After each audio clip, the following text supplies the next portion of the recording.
অনেকদিন পর আজকে ভিডিও করতেছি। গতকালকে আমার এই যে ইয়েলো রিংনেকের ফিমেলটা ডিম দেওয়ার পর একটু অসুস্থ অসুস্থ লাগতেছিল, অসুস্থ হয়েছিল সম্ভবত, পেটটা লাফাচ্ছিল। আর ফিমেলটা ঠিক সমস্যা ছিল, আর মেলটা ঠিক ছিল। তো পরে ভাইয়ের সাথে কথা বললাম, উনি বললো পেয়ারে দিতে আর সিড মিক্স দিতে। তো এখন আর আমার মতো সুস্থ, এখন সেই সমস্যা দেখা যাচ্ছে না। আর এই যে টিয়া, ওর লেজ হালকা হালকা আসতেছে। এই যে কোনরগুলো,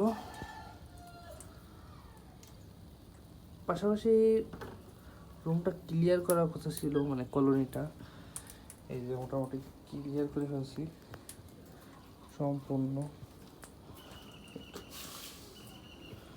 এবং স্লাইন দিছিলাম।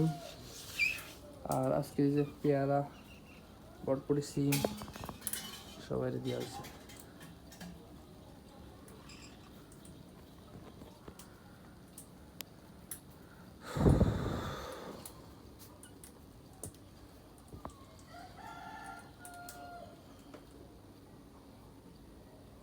সবাই এখন খাওয়া দাওয়ায় ব্যস্ত, ওরা এখনো খায়নি, একটু পরে হয়তো খাবে। ফিমেলটা বক্সে যায়, এটা আর কি, ওরা শুধুমাত্র ফিমেলটাই যায় আর কি। ও যায় একটু ঘুরে টুরে, এই টাইমে যায় সকালে 10টা 11টা এরকম টাইম, এই 12টা টাইমে ওকে, আর অন্য সময় যায় না, শুধুমাত্র এই টাইমটাই ও বক্সে যায়।